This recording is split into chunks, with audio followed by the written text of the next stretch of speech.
Hello, welcome back dear student, Aadhaar class YouTube channel. प्यारे बच्चों, आज हम लोग नया चैप्टर स्टार्ट कर रहे हैं सर्कल, जो कि बहुत ही मज़ेदार इंपॉर्टेंट है। कॉनिक सेक्शन का सेकंड चैप्टर है आपका सर्कल।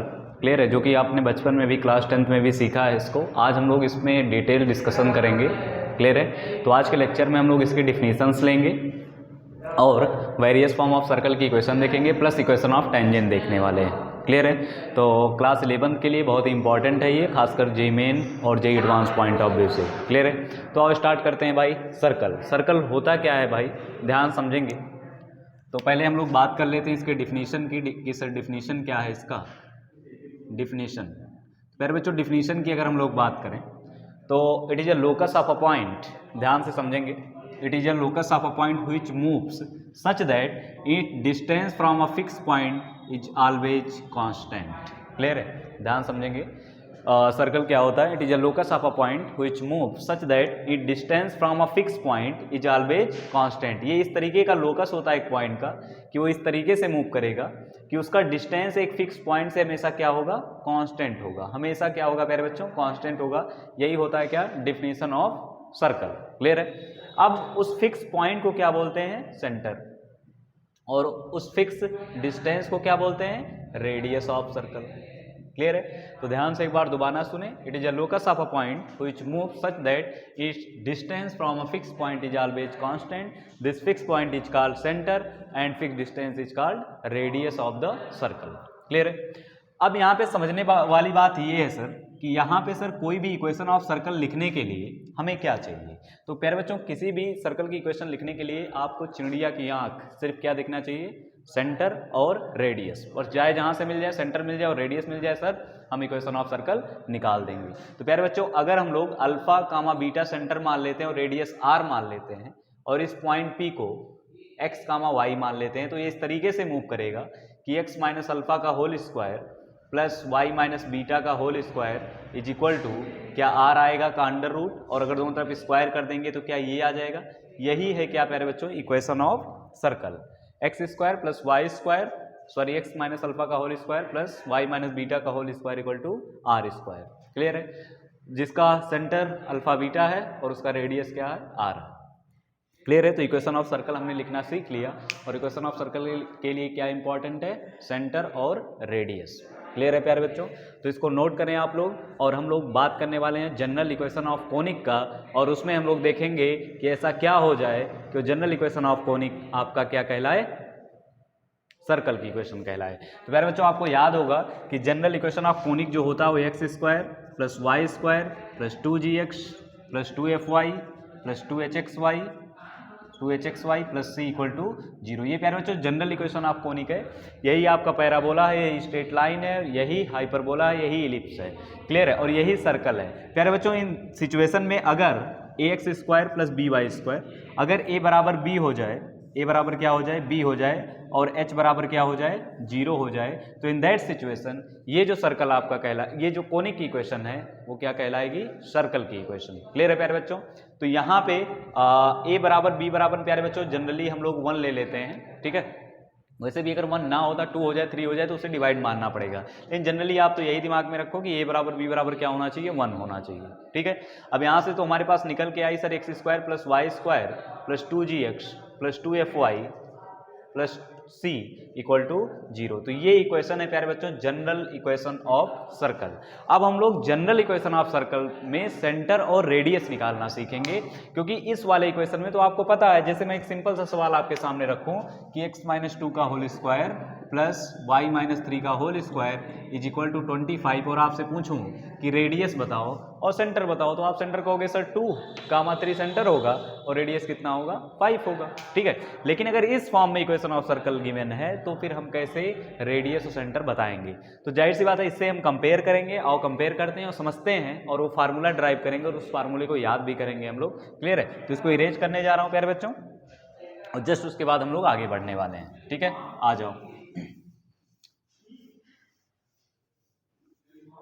ध्यान से समझेंगे भाई। तो यहाँ पे प्यारे बच्चों इसको आप ओपन करते हैं, तो जब इसको आप ओपन करोगे तो आएगा क्या? X square plus y square plus, थोड़ा सा इधर उधर एडजस्ट करके लिख रहा हूँ, आप लोग ओपन करके एडजस्ट कर सकते हैं। X square plus y square plus alpha square, clear है, एक सेकंड, यहाँ पे आएगा -2x अल्फा -2 बीटा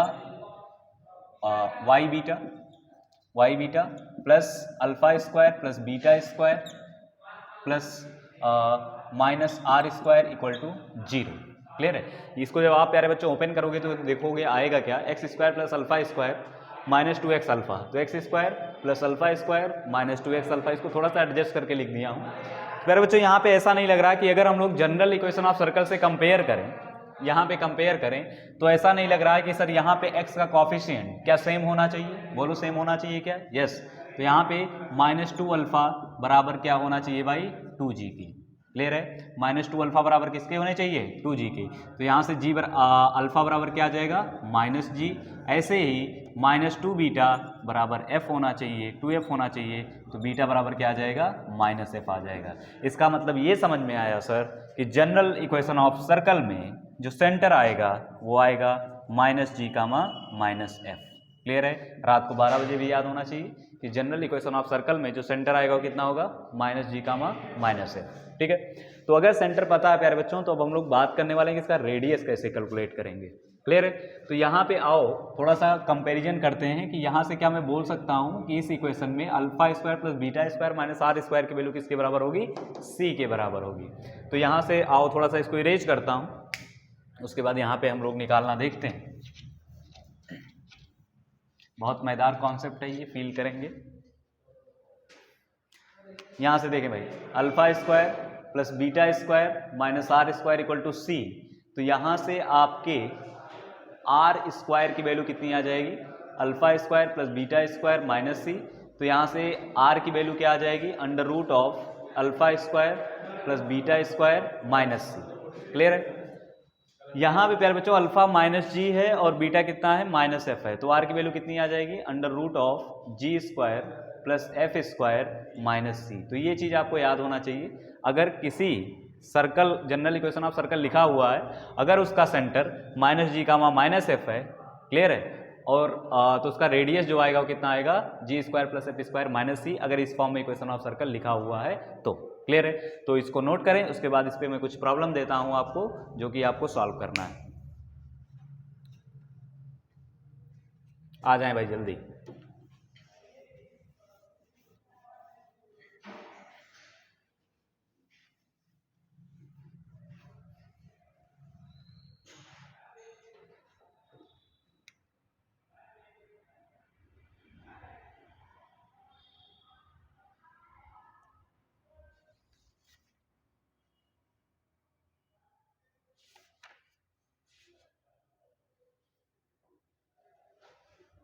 चलो प्यारे बच्चों आ जाओ, बताएं।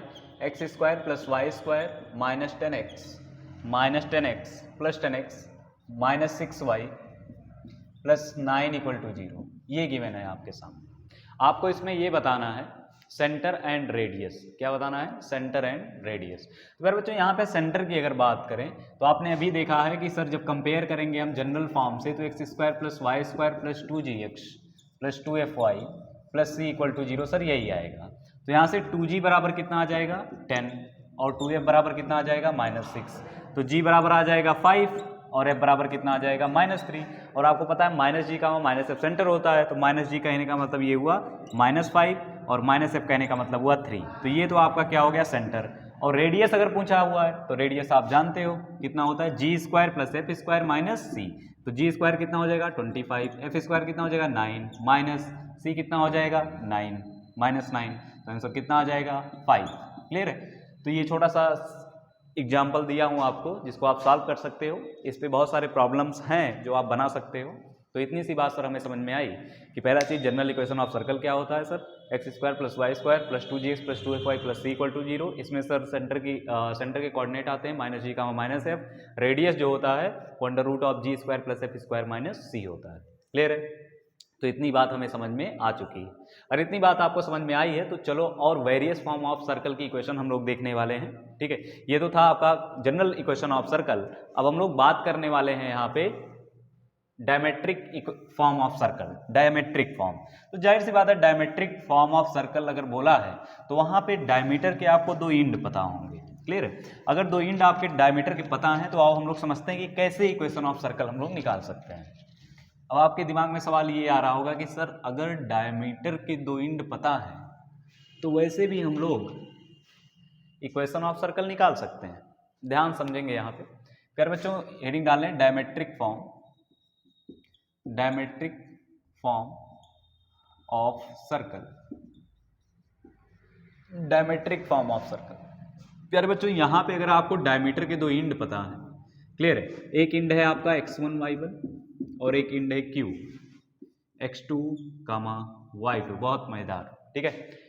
प्यारे बच्चों अगर इंड पता है तो एक दिमाग आप ये भी लगा सकते हो कि सर मिड पॉइंट से सेंटर आ जाएगा, अगर सेंटर पता चल गया तो डिस्टेंस फार्मूले से रेडियस निकाल देंगे।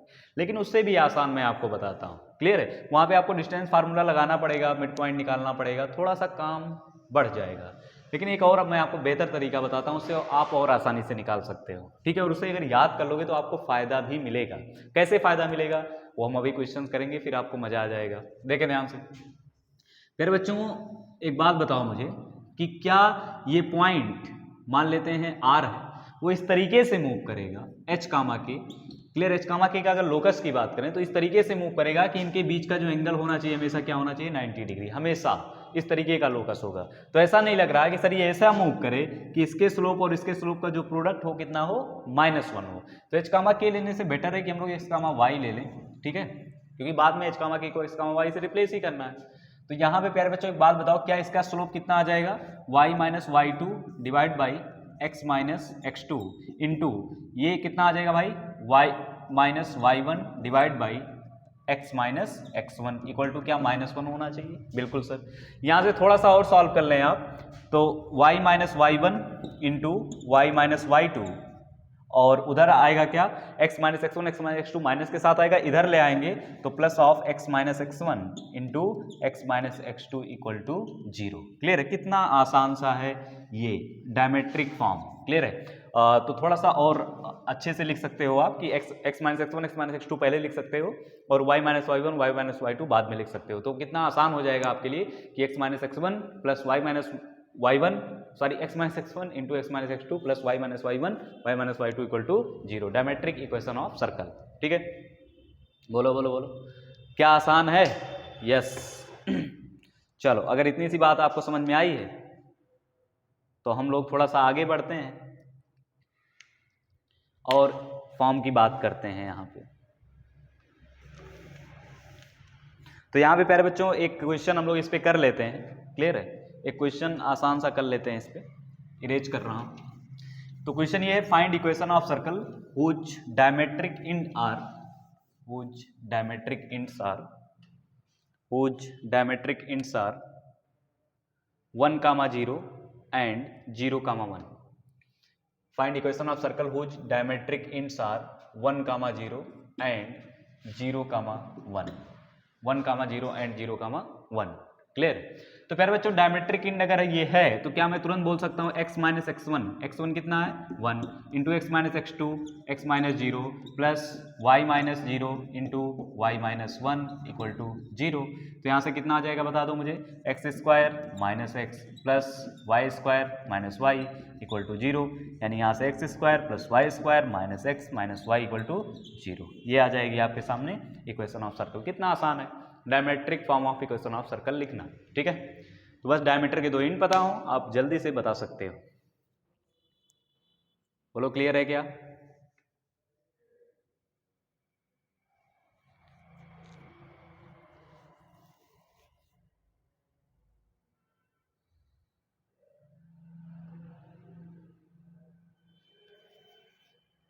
चलो आगे बढ़ते हैं, बात करते हैं पैरामेट्रिक इक्वेशन ऑफ सर्कल का, equation of circle in parametric form.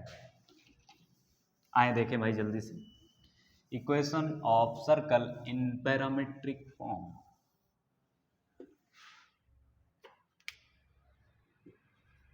Equation of circle in parametric form, बहुत आसान, बहुत मजेदार। Equation of circle in parametric form, ठीक है। देखें भाई ध्यान से, यहाँ फील करेंगे थोड़ा सा। फिर बच्चों एक बात बताओ मुझे कि अगर अभी के लिए हम मानते हैं कि जो सर्कल की इक्वेशन हो x² + y² = r², क्लियर है? तो जाहिर सी बात है, तो आपको पता है कि सेंटर कहाँ लाई करेगा, ओरिजिन पे, ठीक है। अच्छा, अगर मुझे कोई पॉइंट मानना हो, कोई पॉइंट मानना हो इस सर्कल पे, क्लियर है प्यारे बच्चों, अगर ये आर है और ये एंगल थीटा है, ध्यान समझना, अगर ये आर है और ये एंगल क्या है, थीटा है, तो क्या मैं ये बोल सकता हूं कि ये जो डिस्टेंस आएगी, ये डिस्टेंस वो होगी कितनी, आर साइन थीटा, और ये डिस्टेंस कितनी होगी, आर कॉस थीटा। तो ये पॉइंट मैं लिख सकता हूं सर, ये पॉइंट होगा r cos theta comma r sine theta. बताओ भाई, यही होगा क्या? यस। तो प्यारे बच्चों एक बात बताओ मुझे कि अगर मैं अभी थीटा को 0 रखूं तो क्या ये पॉइंट मिलेगा? क्लियर है? थीटा को ऐसे बढ़ाता चला जाऊं तो क्या मुझे पॉइंट मिलता चला जाएगा सर्कल पे? क्या ऐसा नहीं लग रहा अगर थीटा मैं पूरा 0 से पाई घुमा दूं तो क्या हर एक पॉइंट मिल जाएगा इस सर्कल का? इसका मतलब सर ये समझ में आया ना कि थीटा इसका एक पैरामीटर है, और थीटा की जो वैल्यू है वो 0 से क्या है भाई, 0 से क्या है, पाई तक है थीटा, सॉरी। क्लियर है? तो प्यारे बच्चों एक बात मुझे समझ में आया कि अब अगर सर्कल पे कोई पॉइंट मानना हुआ तो हम r cos theta comma r sine theta मानेंगे। क्लियर है? और r cos theta comma r sine theta उसका क्या है, पैरामीटर है। आई बात समझ में? अरे क्लियर है? तो प्यारे बच्चों एक बात बताओ मुझे कि यहाँ पे जो पैरामेट्रिक इक्वेशन ऑफ सर्कल आती है वो आती है x equal to r cos theta and y equal to r sine theta. ये equation of circle in parametric form है। क्लियर है? जिसका सेंटर जो है वो ओरिजिन है, क्या है, 0, 0। प्यारे बच्चों अगर ओरिजिन ना होके सेंटर यहाँ पे x1 y1 ले लें, x1 y1 सेंटर ले लें, तो प्यारे बच्चों इन दैट सिचुएशन जो x कोऑर्डिनेट आएगा वो x1 plus r cos theta आएगा and y equal to y1 plus r sine theta. ये भी है equation of circle in parametric form. अब इसमें आपको ध्यान ये देना है कि यहां पे x1 y1 क्या है, सेंटर है, और r क्या है, radius of the circle. Clear है? प्यारे बच्चों x और y यहाँ पे थीटा, यहाँ पे अगर वेरिएबल देखा जाए पैरामीटर तो थीटा है यहाँ पे, ना कि r है। यही चीज जब आप इक्वेशन ऑफ स्ट्रेट लाइन पढ़ते हो तो वहां पे जो वेरिएबल होता था वो r होता था, पैरामेट्रिक फॉर्म आपको याद हो तो सेम आती थी इक्वेशन, सेम इक्वेशन होती थी भाई। क्लियर है? याद हो क्या आती थी, x minus x1 by cos theta is equal to y minus y1 by sine theta is equal to plus minus r. Same आती थी प्यारे बच्चों, x की वैल्यू वही आएगी x1 plus r cos theta और y की वैल्यू आएगी y1 plus r sine theta. लेकिन याद रहे कि वहां पे r वेरिएबल था और यहाँ पे सॉरी वहां r पैरामीटर था और यहाँ पे थीटा पैरामीटर है। ठीक है? अगर थीटा पैरामीटर कर देते हो तो सर्कल फॉर्म करेगा, अगर r पैरामीटर कर देते हो तो सिचुएशन में क्या बनेगा, स्ट्रेट लाइन बनेगा। क्लियर है भाई? तो इतनी सी बात आपको समझ में आनी चाहिए कि x equal to x1 plus r cos theta और y equal to y1 plus r sine theta, ये क्या है, equation of circle in parametric form. अगर आप चाहते हो कि इससे नॉर्मल फॉर्म में जाना, क्लियर है, कार्टेशियन फॉर्म में, तो प्यारे बच्चों कुछ नहीं करना है आपको, x1 को इधर लाओ तो क्या हो जाएगा, x माइनस x1 बराबर आर कॉस थीटा। क्लियर है? यहां से x माइनस x1 बराबर क्या हो जाएगा, आर कॉस थीटा, और y माइनस y1 बराबर आर साइन थीटा, स्क्वायर करके ऐड कर दो, आप किस फॉर्म में पहुंच जाओगे, कार्टेशियन फॉर्म में। ठीक है? तो कहने का मतलब ये याद होना चाहिए, आपको समझ में आना चाहिए कि x1 y1 यहाँ पे क्या है, x1 y1 क्या है, सेंटर, और r क्या है, रेडियस ऑफ दैट सर्कल, पर थीटा इज पैरामीटर। ठीक है? तो आज के बाद जब भी मुझे सर्कल पे कोई पॉइंट मानना होगा तो हम x1 plus r cos theta, y1 plus r sine theta मानना पसंद करेंगे। वो इसलिए क्योंकि यहाँ पे एक ही वेरिएबल आएगा, और याद रखना जब भी लोकस के प्रॉब्लम आए तो सिचुएशन में हम हमेशा पैरामीटर यही मानेंगे, इसी फॉर्म में मानेंगे, उससे चीज़ें बहुत ही आसान हो जाए, क्योंकि वहाँ से कॉस थीटा और साइन थीटा को एलिमिनेट करना थोड़ा सा आसान होता है हमारे लिए। क्लियर है? तो प्यारे बच्चों ये समझ में आ गया पैरामीटर। आओ एक सवाल इस पे देता हूं आपको सिंपल सा, और आपको उसका जवाब देना है। ठीक है? आए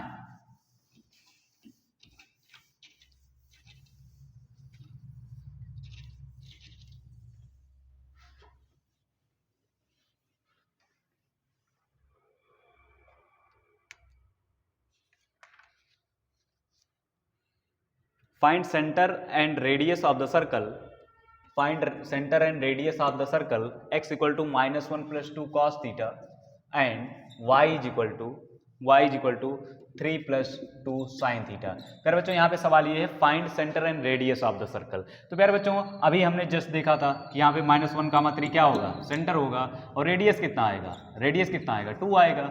बोलो, सिंपल सी बात है। क्लियर? अगर किसी को शक लग रहा है तो प्यारे बच्चों कुछ नहीं करना, 1 को इधर लाओ तो x माइनस 1 बराबर क्या आएगा, 2 cos थीटा, इधर 2 को लाओ, 3 को लाओ तो y माइनस 3 बराबर क्या हो जाएगा, 2 sin थीटा, स्क्वायर करके ऐड कर दें तो x माइनस 1 का whole square plus y minus 3 का whole square is equal to क्या आ जाएगा, 4। क्लियर है? तब भी आप बता सकते हो, ऐसे भी आप बता सकते हो। क्लियर है? तो इक्वेशन ऑफ सर्कल हमने वेरियस फॉर्म में पढ़ा, क्लियर है। पहला हमने क्या देखा भाई, नॉर्मल फॉर्म देखा, फिर अगर सेंटर और रेडियस पता हो तो निकालना सीखा, डायमेट्रिक फॉर्म भी देखा, और उसके बाद हमने क्या देखा, parametric form of equation of circle, clear है। तो प्यारे बच्चों इसको आप एक बार दोबारा पढ़ लें, चीज़ों को रिवाइज कर लें, क्लियर है, क्योंकि अगली क्लास में हम लोग बात करने वाले हैं position of point with respect to circle and position of line with respect to circle, clear है। जय हिंद प्यारे बच्चों।